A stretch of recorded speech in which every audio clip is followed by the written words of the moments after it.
Hello everyone, I'd like to welcome you to today's webinar sponsored by Forecast Pro. Today we're going to be hearing about the 7 habits of highly effective S&OP, and I'm pleased to say that this will be viewed by forecasters around the globe in more than 25 countries. My name is Holly Stanton and I'm the moderator for today's session. We're very pleased to have with us Professor Mark Moon from the University of Tennessee. He's going to give you some excellent pragmatic advice about how you can be successful in executing a sales and operations planning process within your own organization. And he has a great deal of expertise in this area. He's the head of the Department of Marketing and Logistics at U of T Knoxville, and in addition to that is the director of the university's Forecasting and Demand Management Forum, which is an executive consortium dedicated to sharing knowledge on sales forecasting, demand planning, and marketing and market analysis. If I'm not mistaken, they've just celebrated their 10th anniversary. In addition to his academic credentials, he does a lot of consulting work with companies, which he's been doing for the past 15 years. So I think you'll find that he has a lot of valuable insight on both demand planning and S&OP that you can apply in the real world. I have a few housekeeping items to go over. First of all, the webinar will run about 60 minutes in total. Mark will be presenting for 45 minutes, and we're going to save the remainder of the time for Q&A at the end. Through your interface in the GoToWebinar software, you can submit questions to us, and we'll be compiling a list for him to address at the end of the session. You can also ask questions during the final Q&A session itself. We'll try to address everyone's questions, but if we don't get to you during the webinar itself, we'll send you a personal email afterwards with what we hope is an answer to your particular question. Second, we're going to follow up with an email with a copy of the slides used during today's webinar, so you'll have that. And we are also recording this session. You'll be receiving an email from us sometime next week where you will have a link to the recorded session so that both you and your colleagues can view it on demand. We've recently established a webinar archive on the forecastpro.com website. We've gotten some great feedback on this series, and that is an easy way for you to watch recorded sessions you may have missed at your convenience. There's no cost for that. You simply need to go on our site and you will see what we've done in the past that's available to you. I've been lucky to have the pleasure to hear Mark speak on a number of occasions on these topics, and I know that I always learn something new, and I'm sure that you will too. So I'd like to thank you for joining us today, and without any further delay, hand over the session to Dr. Moon, who will again share his 7 habits of highly effective S&OP. Okay, thank you, Holly, for that nice introduction. Also want to thank both Holly and Eric Stellwagen, who have invited me to participate in today's webinar. I am sitting in the beautiful little town of Belmont, Massachusetts, doing this, and it's almost as hot in Belmont, Massachusetts as it is in Knoxville, Tennessee. So thank you guys for bringing the warm weather so that I feel right at home. I'm speaking today on a topic that is very near and dear to my heart, and that is sales and operations planning, or as we like to describe it at the University of Tennessee, we like to use the term demand-supply integration, which I'll talk about in a little bit. So let's just start right in on the session.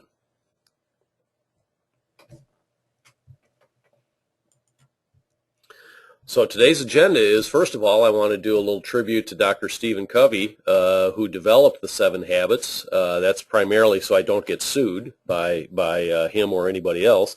But as I'll talk about in a moment, the 7 habits of highly effective people has been a very impactful book to a lot of people, and it has occurred to me over the years that some of the wisdom that is contained in that book translates very nicely into implementation of S&OP, or demand-supply integration. After that, I will talk about our vision of the ideal state of S&OP, or sales and operations planning, and then go through each of the 7 habits and talk about how your implementation can be enhanced by keeping in mind some of the wisdom that Dr. Covey has articulated in his book to the implementation of sales and operations planning. So, as you can see here on the screen, The 7 Habits of Highly Effective People was written by Dr. Stephen R. Covey, published back in 1989. Really regarded as one of the most impactful self-help books ever written. At last count, over 15 million copies sold, translated into 38 languages. And amazingly, that's even more books that have been sold than my forecasting textbook. So it's quite astonishing that it's sold that much. But anyway, I know that for myself personally, it's been a very impactful book. I've taken a lot of his wisdom to heart, and people have taken this framework and applied in a variety of different contexts. There's been 7 habits of highly effective children, effective families, effective leaders. I've used it in classes where I've talked to students on applying the framework in a sales management context, and a whole variety of different arenas. And it's occurred to me that it could be a very useful framework for implementation of sales and operations planning. So that's the idea that we'll go through today. But before we get into the 7 habits, I thought it would be a good idea to articulate our vision of sales and operations planning. When I say our, I mean those of us at the University of Tennessee. We are a little bit unique at the University of Tennessee. We are the Department of Marketing and Logistics, and I am privileged to be the department head of the Department of Marketing and Logistics.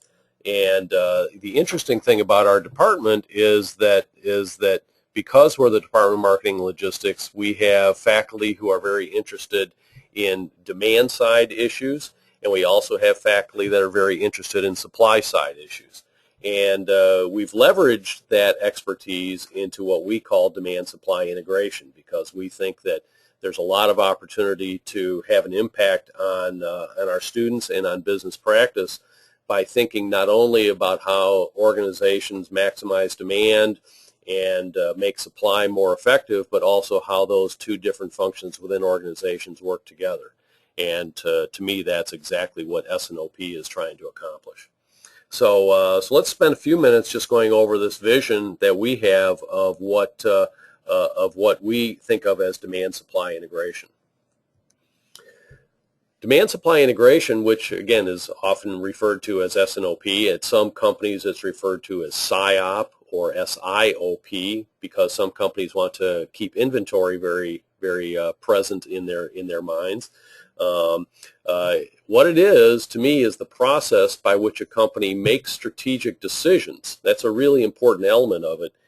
It's not just a review of what happened last month, but it's a process of making strategic decisions moving forward based upon market demand, supply capabilities, financial objectives, and the strategic direction of the firm.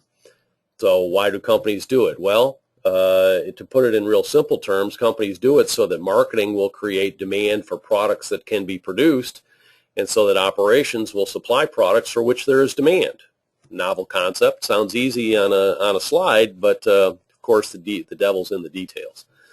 The bottom line is that so all sides of the company will be singing out of the same hymnal. So we're all operating off of the same set of assumptions, common numbers, common direction, and it really provides a forum for the different sides of an organization to get together and understand each other's problems and constraints.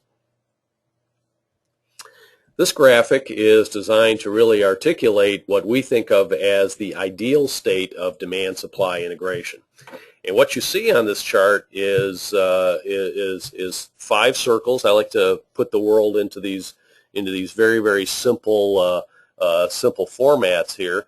And so if you look over here on the far left, you'll see an orange box or an orange circle that says demand. Then you'll also see over on the far right a gray circle that says supply. Well, to me, that's the simplest way of conceptualizing the basic business enterprise. You have folks that are responsible for generating demand, and you have folks that are responsible for supply. In the middle, also on top, over in the green circle, you have the folks that are counting the numbers, they're in finance, and then in the blue circle in the top left, you have senior leadership. In the middle, you have a process which in many companies is referred to as sales and operations planning. I think that's an unfortunate term. I'm not really crazy about the term sales and operations planning because it's often executed at a very tactical level. And nowhere in the term sales and operations planning do you see reference to the folks from finance, nor do you see reference to the senior leaders of the company. And without their contribution, I don't believe this process works particularly well.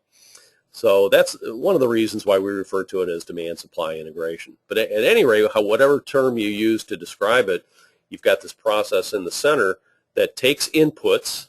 Those inputs come in the form of a demand forecast from the demand side of the company, a capacity forecast from the supply side of the company, a financial goal from the finance group, and strategic direction from senior leadership.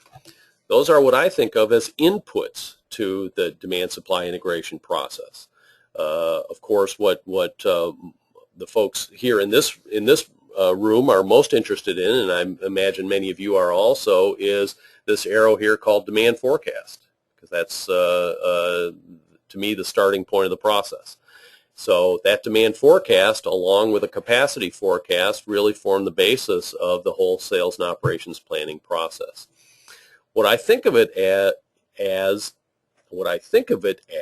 is a decision-making process, because it is almost unheard of for the demand forecast and the capacity forecast to ever be in balance. They're always different.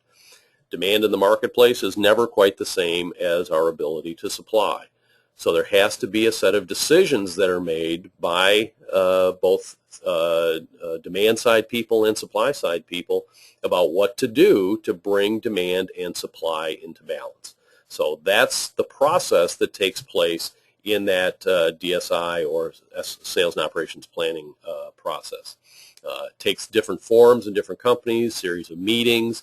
Sometimes there's demand reviews followed by supply reviews, followed by reconciliation reviews, followed by executive meetings.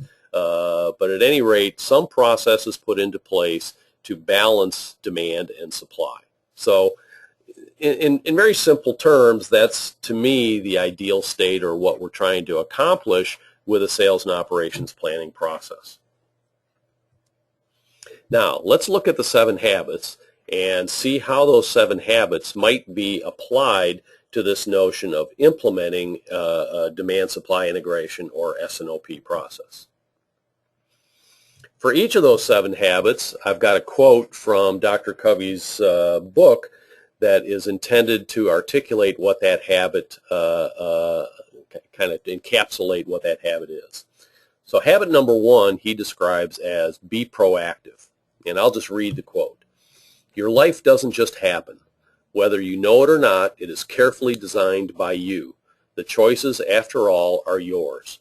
Just remember that every moment, every situation provides a new choice. And in doing so, it gives you a perfect opportunity to do things differently to produce more positive results. So the habit number 1, be proactive, means that you are, in fact, the creator of your own life and can make your own decisions. Well, that can be applied to demand-supply integration, or S&OP, also. And the way I apply it here is that demand-supply integration doesn't just happen. That the folks in sales and marketing, the folks in operations, the folks in finance aren't necessarily going to just by default get together and coordinate their activities. Many organizations have ingrained cultures that really promote siloed thinking. And it requires a change in order to move towards a demand-supply integration orientation. It requires proactive planning and execution. Studies have shown that success in demand-supply integration, or S&OP, is determined by process, 40% of the challenge, culture, 50% of the challenge, and tools, only 10% of the challenge. So culture change requires proactive change management to overcome those cultural barriers. It's something that has to be proactively and intentionally thought through and executed. And here are some of the levers of change management. When a company needs to be thinking about how to proactively change its culture to effectively integrate these business processes, these are some of the levers that can be pulled to make that happen. For example, culture and values. The older I get, the more convinced I become that leadership really, really matters. And the actions and communication by senior leaders really makes a difference in terms of changing the culture and values of their organizations. So to a large degree, that culture and values circle that you see on the chart here is driven by leadership. Another lever of change management is information and systems. Although tools comprise only 10% of the challenge, it's an important 10%. And if you don't have access to clean data and common IT platforms, it becomes very, very difficult to manage change. Business processes is another lever of change management. So business processes that represent a single standardized set of processes understood across the business is critical for managing change. Organization is the fourth way, with the right structure, with people who have the right responsibilities and accountabilities. So organization, who reports to who and how the org chart is structured really matters. And then finally, metrics and competencies. Measuring, doing the right things and measuring results in the right way. I remember back many years ago when I was in MBA school, one of the most impactful sentences that I heard one of my professors say was that people do that for which they get rewarded. And so remembering that measuring people's performance and rewarding them in appropriate ways is one of the most important levers of change management. So again, being proactive is the first of Dr. Covey's habits, and I think that it applies very profoundly to the implementation of demand-supply integration processes. Okay, the second habit is to begin with the end in mind. And again, I'll just read from Dr. Covey. Habit 2 is based on imagination, the ability to envision in your mind what you cannot at present see with your eyes. It is based on the principle that all things are created twice. There is a mental first creation and a physical second creation. The physical creation follows the mental, just as a building follows a blueprint. If you don't make a conscious effort to visualize who you are and what you want in life, then you empower other people and circumstances to shape you and your life by default. So I think that what Dr. Covey is emphasizing here is to not only be proactive, but to also have a plan, and to have a plan in place that will help you to visualize where you ultimately want to go to and to have that blueprint that you can follow. Clearly, this is true for implementation of sales and operations planning as well. Successful sales and operations planning processes, these implementations require a vision of what that process is trying to achieve. And the creation of the vision is one thing, but the vision must be clearly articulated and endorsed by senior leadership. This last sentence here, which is in bold on your screen, is to me a key element of what I think successful demand-supply integration implementations embody. That this is a strategy for planning the business, not just for planning the supply chain. Many times businesses implement sales and operations planning processes and they become extremely tactical in nature because they're perceived as supply chain planning, when in fact they should be strategic business planning processes as well as supply chain planning processes. So beginning with this end in mind will help you to envision how that process can be articulated and communicated and structured within your organization. This slide represents an example of one company's vision for how they have implemented demand-supply integration. They refer to it as a continuous cycle of events, where each month there is a cycle that begins with a product and portfolio review during week 1, that moves to a demand and inventory review in week 2, that moves to a supply review in week 3, the DSI reconciliation also in week 3, and then finally the executive DSI meeting in week 4. And again, this is just their symbol, their vision of what this process needs to look like. So they have begun with the end in mind by creating this vision and then built the process around that. So I think it's a great example of how creating that vision that can be communicated to a variety of constituencies in your organization can help you to bring people together with a common view of what you're trying to accomplish. Okay, habit 3. Habit 3 says put first things first. Again, I'll read from Dr. Covey. Habit 3 is about life management as well. Your purpose, values, roles, and priorities. What are first things? First things are those things you personally find of most worth. If you put first things first, you are organizing and managing time and events according to the personal priorities you established in Habit 2.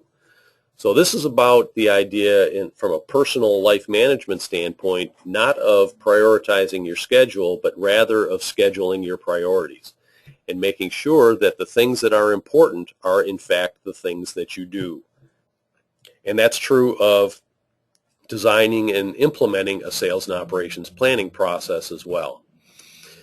This chart is kind of the epitome of what Dr. Covey is talking about when he says put first things first.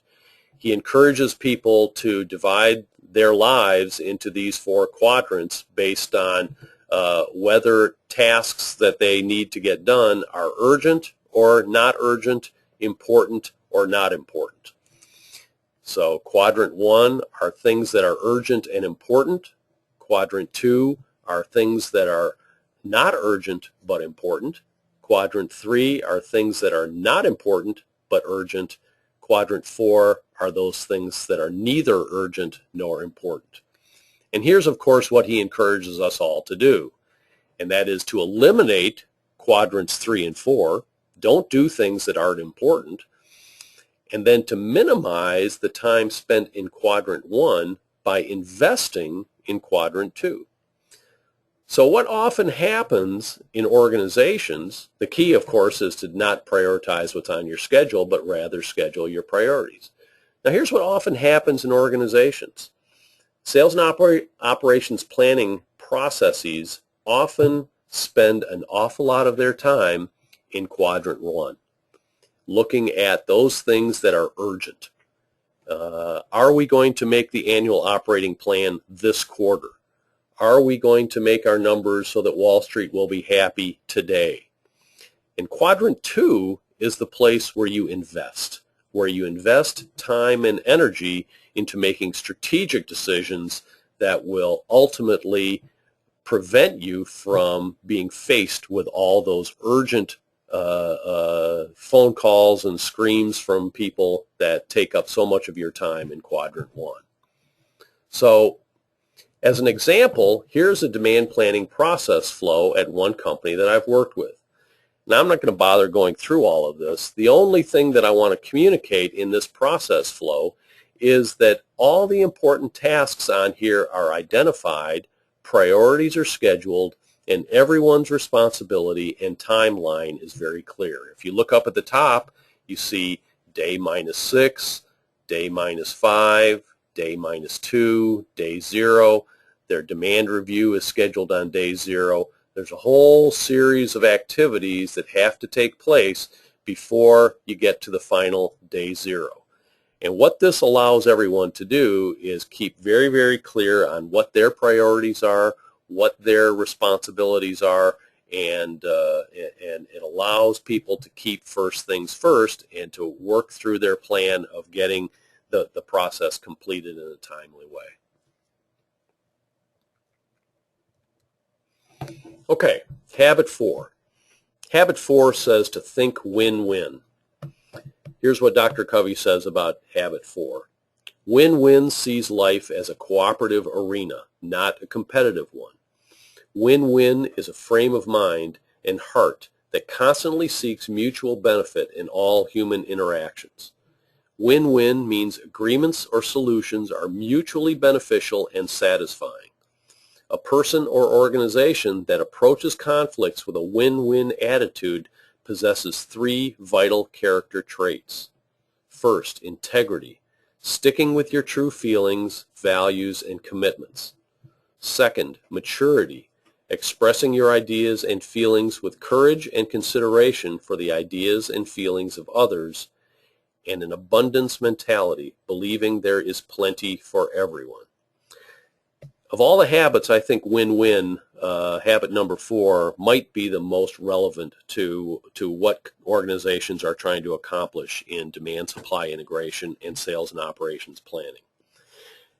Again, what Dr. Covey says, it's a frame of mind and heart that constantly seeks mutual benefit.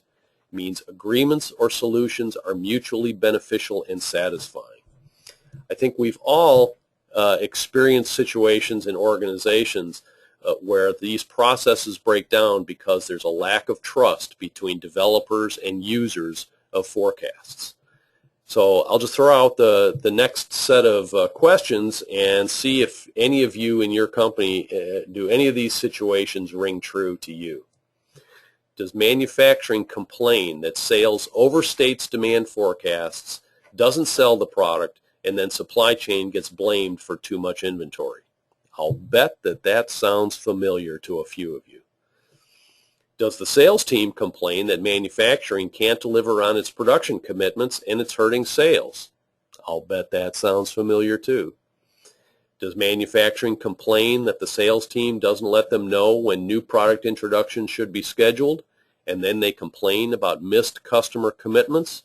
Again, these are all kinds of breakdowns that often take place between the different functional areas of an organization, between the demand side of companies and the supply side of companies. And the whole, the totality of demand-supply integration processes are designed to minimize these lose-lose or lose-win kinds of scenarios. So if those sound familiar to you, then you might have the demand and supply sides of the organization following different agendas. Okay? Your incentive systems might be discouraging a win-win atmosphere. In many cases, the incentive systems at organizations are designed to optimize on one set of goals while penalizing other parts of the organization. Okay? So remember that people do that for which they're rewarded. And remember that culture drives 50% of success. So eliminating siloed thinking is a cultural change. And that's what demand-supply integration can do. By bringing people into the same room, into the same process, to go through their own constraints and their own objectives, you can look for solutions that provide win-win opportunities for both parties. So, habit number 5, seek first to understand, then to be understood. Again, from Dr. Covey. If you're like most people, you probably seek first to be understood. You want to get your point across, and in doing so, you may ignore the other person completely. Pretend that you're listening, selectively hear only certain parts of the conversation, or attentively focus on only the words being said, but miss the meaning entirely.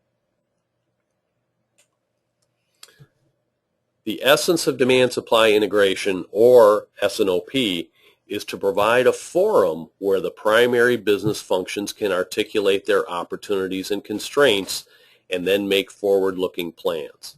So the idea of seeking first to understand and then to be understood, again, is what effective sales and operations planning processes are designed to do. This requires understanding and openness of the reality that each function faces. I'll give you an example. In many cases, the sales and marketing functions of organizations are driven by top-line considerations. Revenue is what they're striving for. At the same time, the supply sides of organizations are striving to minimize inventories, minimize costs, and to keep operational efficiencies high. So these are opportunities and constraints that are faced by both sides of the organization. Many times there are situations where it seems on the surface that those two goals are in conflict. But if both sides go in with an understanding and a willingness to be open to the other side's constraints, then again you can get to win-win solutions by seeking first to understand and then to be understood. Here's an example from one company of how this type of reconciliation can take place. One company that I've worked with, as a part of their overall demand-supply integration process, they have what they refer to as a DSI reconciliation meeting. This is the meeting that follows the demand review and the supply review, where each side of the enterprise independently tries to document its own demand and supply capabilities. And then the DSI reconciliation meeting is where those two sides come together and work through the issues that they face. In this particular company, this meeting is chaired by the Chief Financial Officer, because this is where people start thinking about how these processes impact, or how these decisions impact them financially. The attendees at this meeting are, first of all, line of business leaders. These are the folks that are responsible for the demand side of the company. They're also attended by integrated supply chain leaders. So you've got the each of the business leaders from the two different sides of the business sitting down in the same room to discuss their opportunities and constraints. The agenda is to look first at the financial review and then to review unresolved issues arising from the demand review and supply review meetings. Again, I go back to the point that it's pretty uncommon for a demand forecast and a capacity forecast to line up. That in most cases, there's either more demand than you have capacity, or more capacity than you have demand. And decisions have to be made about how to handle that situation. So what happens then is that issues arising through this cycle are discussed and resolutions are proposed. And there is an expectation that before the meeting ends, there will be agreed upon issues that are either resolved here or that will be eventually resolved at the executive DSI meeting. Okay? So again, the point here is that these sessions can't work well if both sides don't bring to the party an attitude of seeking first to understand and then to be understood, so that they can understand the issues and constraints that are faced by each of the various parts of the enterprise. So the important takeaway here, again, is that the DSI process provides a forum for different functions to come together and make decisions that benefit the organization as a whole.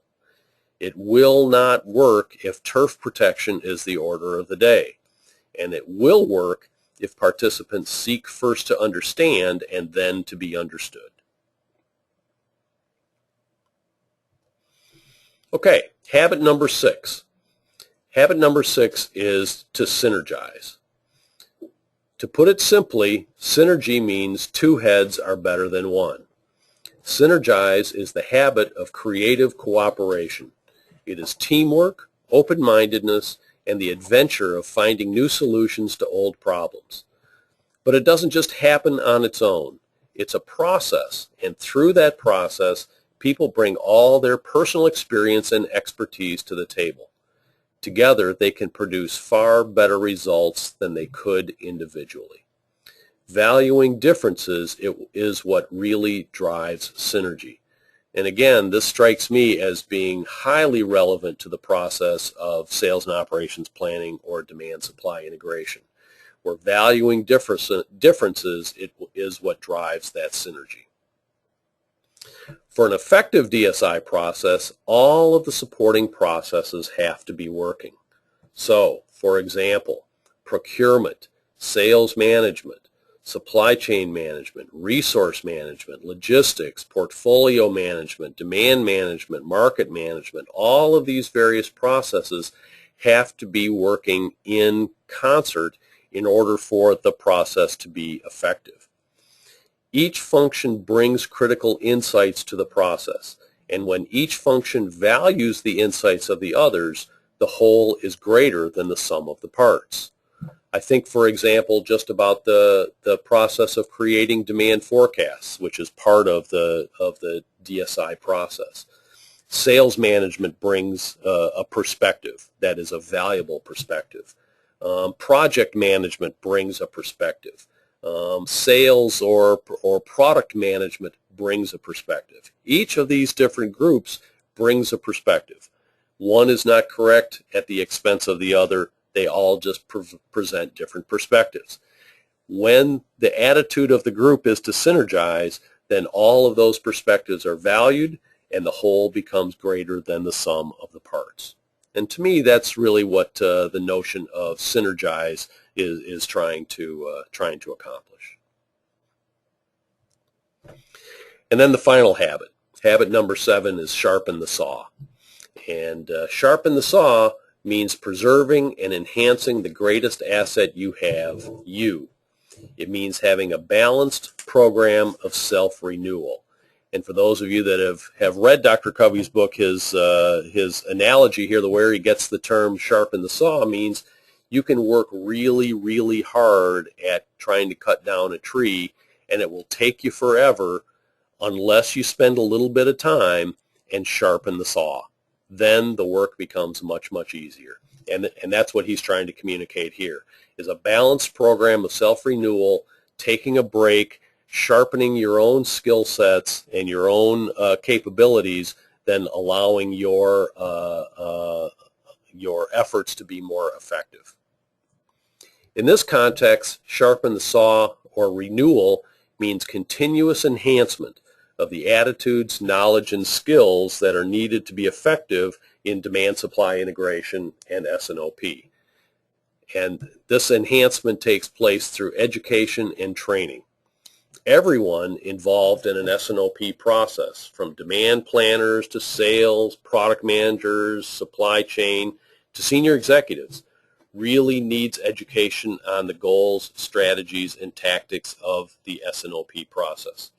One reason that I happen to be up here in beautiful Massachusetts today is that I was doing an executive program 100 miles or so south of here over the last couple of days on demand supply integration and demand planning. And there were folks in the room from sales, there were folks in the room from product management, there were folks in the room that were demand planners, there were folks in the room from supply chain management. So it's really an effective opportunity to help people develop their own personal skills, but that training and education experience is extremely helpful for changing the culture of the organization as well. So sharpen the saw becomes a very, very important element of effective implementation of S&OP. Here's an example of how one company has invested in sharpening the saw, where they've created curriculum around demand planning and supply planning, set up a whole different set of training courses that are designed to provide everyone in the enterprise that has any involvement in their S&OP processes to really learn about what the goals are, what the challenges are, and what their role in that process is. So again, a process of conscious self-renewal to bring about that expertise throughout the organization. Okay, so in summary then, we've gone through all 7 of the habits. I believe that Dr. Covey and his 7 habits, they've had a big impact on me personally, and as I think through them, I believe that they carry wisdom that can be effective in implementing your own sales and operations planning processes. These habits have helped millions of people move from dependence to independence to interdependence. And I believe there is wisdom there that can help you to think clearly about your S&OP or DSI processes and to achieve the goals of integrated business planning. So, have we got some questions now? Okay, so I'm being handed questions. So let's read what people have said and see if I can answer them. So here's a question that says, you said that you believe that leadership is critical to an organization's culture, which accounts for 50% of what is needed for effective S&OP. Should we infer from this that there is a lack of support from senior management, that if there is a lack of support from senior management, that S&OP is doomed to fail in an organization? Well, I'm not sure that I would go so far as to say doomed to fail, but I might go so far as to say doomed to not live up to its potential. Without support from senior leadership, what I have observed is that the process becomes extremely tactical in nature. It simply becomes an exercise in supply chain balancing and making sure that production is lined up with current orders and things of that sort, rather than really seeing it as an opportunity to strategically plan for the business. So while I think it may be going a little bit too far to suggest that it's doomed to failure, I would say that it's probably doomed to not living up to its potential without some very proactive and positive support from senior leadership. All right. Here's another question. If existing culture does not support a win-win philosophy, how can an organization create the changes needed to alter this on a pragmatic basis? Well, to me, I think one of the most important, and I would go back to the levers of change management that I talked about earlier, to me, one of the most useful and impactful levers of change management is metrics, is measuring what people do and rewarding what they do. So again, I go back to that quote from my MBA program many years ago that says people do that for which they get rewarded. So from a pragmatic basis, I think the first step is always to look at the incentive systems within different parts of the organization.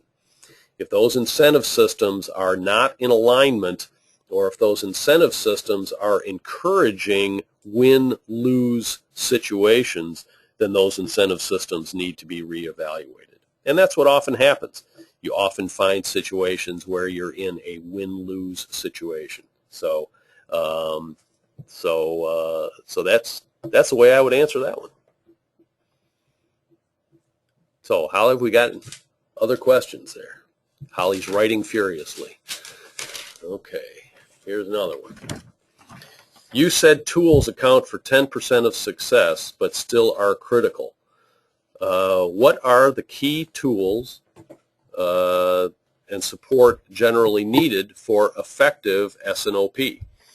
Well, I think that the tools that are critically important for effective S&OP, there are really a couple things. One is the ability for everyone in the organization to look at the same set of data, and for people to be on some sort of common IT platform that allows everyone to be looking at the same numbers.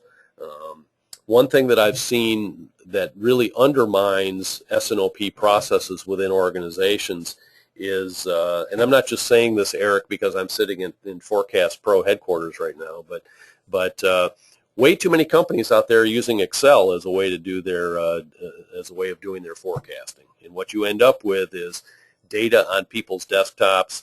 You end up with spreadsheets that can't be shared and collaborated on by other people, and you end up with systems that don't communicate well between various users. So to me, being on common IT platforms that allow the sharing of important information is a really critical piece of that function. I'll give you an example. Today we were talking in a class that I taught at a company that I was working with. We talked about the fact that the sales organization is using a tool like Salesforce.com as a way of documenting opportunities with their customers. Yet no one from the demand planning side of the company is looking at those records that are created in Salesforce.com. Well, that can be an excellent source of information that can be used to help drive insight or help provide insight about opportunities that may be a little bit further down the road. So creating ways for data to be shared among different applications, I think, is one of the really most important tools. Again, of course, at the beginning of demand supply integration processes are good demand forecasts. And IT tools like Forecast Pro and others are critical pieces of creating those good demand forecasts. And without a good demand forecast to begin the process, it's difficult to have an S&OP process that works well. Okay, here's another one. Would an organization be better off using a simple forecasting method that everyone understands or a complex model that no one trusts? Well, I'll wax eloquent on that for a moment. I think that simple forecasting methods sometimes work, but it all depends upon the nature of demand, the nature of what the demand patterns are. And I'll give you an example. If you're using, here's the simplest of forecasting methods. That's average demand.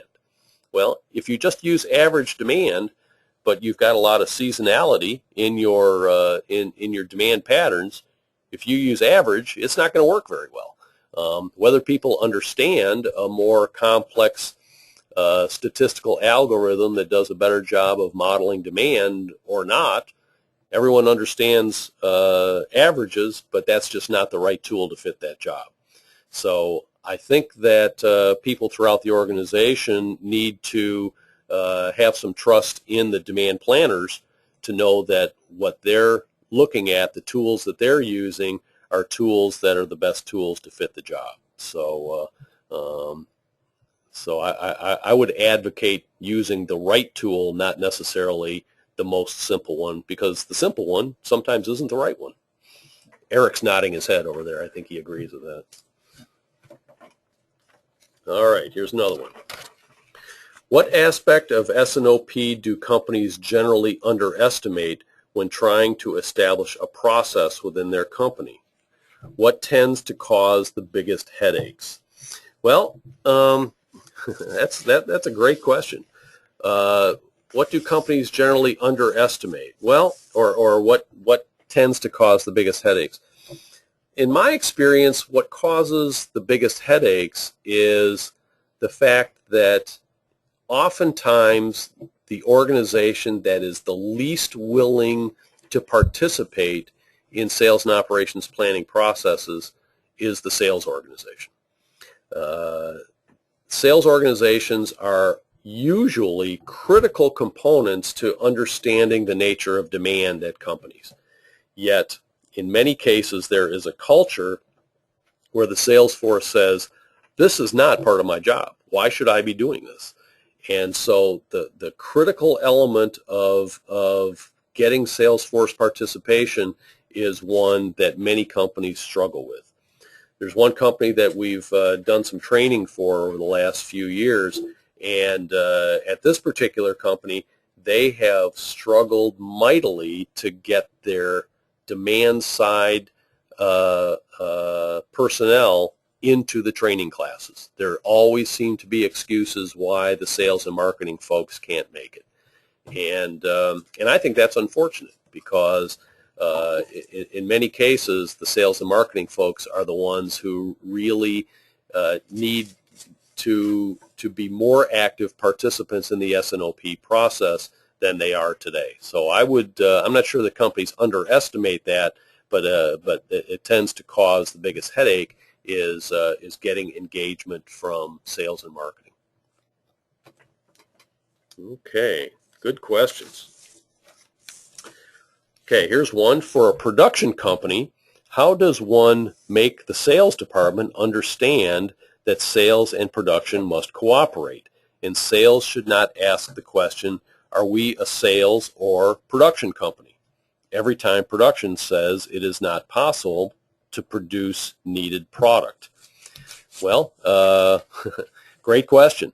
I don't think any company is a sales company or a production company. I think every company is just a company. And understand my background is in marketing. And I worked in sales for a number of years before going back into academia. Excuse me. And I did some of those bad things that salespeople often do myself, where I focused on trying to generate revenue at the expense of effective operation of the organization. Again, I come back to the notion of metrics, and people do that for which they get rewarded. If salespeople are rewarded exclusively on revenue generation and there's neither measurement nor reward on their ability to operate effectively within a sales and operations planning context, then they have little to no incentive to change their behaviors. So once again, I think it's really important that incentive systems be examined, and those are ways that culture can be changed within organizations. Great questions. All right, here's another one. We've been asked to implement S&OP in the company. All goes well until the executive meeting. The CEO becomes tactical, and we spend 75% of the meeting explaining the past month rather than looking at strategy. Everyone becomes defensive, and we get nowhere. Suggestions? Well, it's my comment is that's not unusual. CEOs frequently become very, very reactive to current month results and current quarter outlooks. And again, I go back to the notion of leadership, that it's really important for CEOs to get a little bit educated on the value of integrated business planning.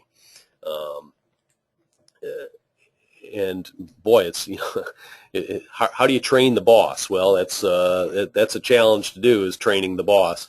But in my observation, in many cases, what you find is that sales and operations planning meetings, especially demand reviews, turn into discussions of why didn't we make our forecast last month, rather than discussions of how are we going to move forward to better balance demand and supply in the future. So I'm afraid I don't have any really good suggestions. I guess firing the CEO probably isn't an appropriate suggestion, but certainly educating the CEO on the value of integrated business planning is potentially an opportunity.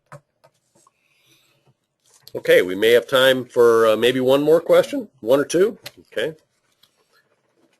So, marketing forecasts in dollars, while supply chain needs forecasts in units at the finished goods level. How does one consolidate these two approaches? Well, that's a great question and a very common problem that I see in organizations.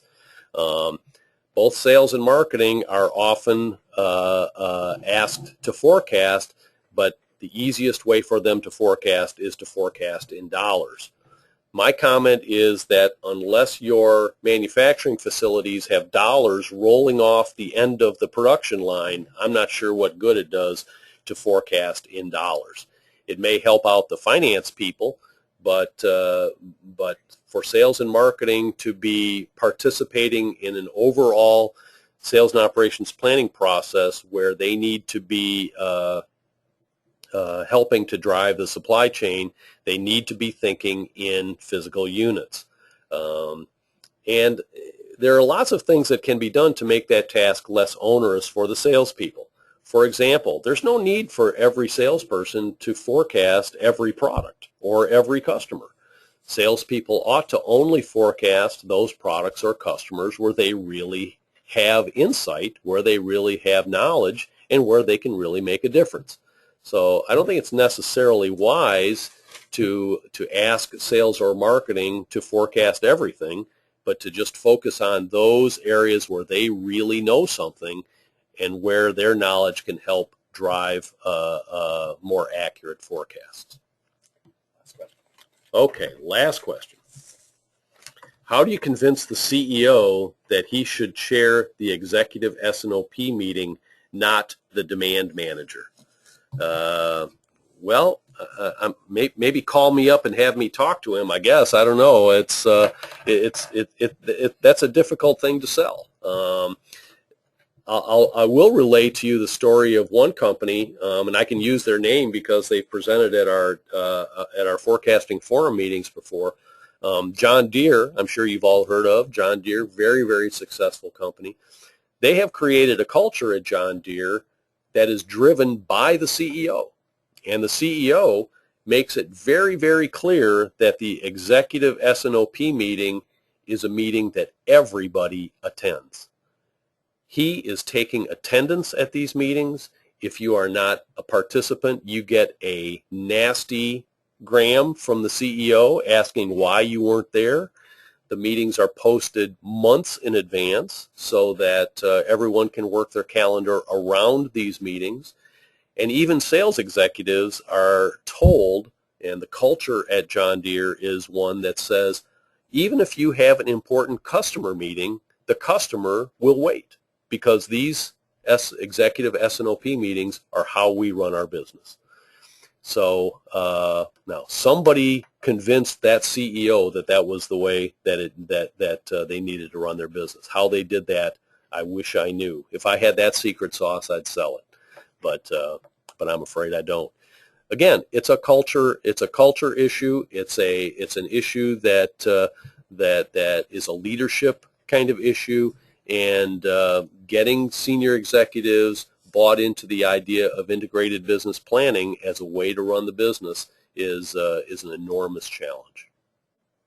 Okay, now I think that there are a number of other questions that have come in, and as I understand it, there will be effort to answer some of those questions via email if your question came in but we weren't able to address it today. Is that right? Holly and Eric are both nodding their heads, so I think that that's the way it works. Okay. So just before we end, I just wanted to let you know that there will be another webinar that will be presented by the folks here at Forecast Pro. That's currently scheduled for October 20th. The topic of this one is improving your forecasting process by focusing on what matters most. Eric and I were just talking before the webinar today. The company that I worked with this morning, they have 70,000 SKUs that they forecast each month.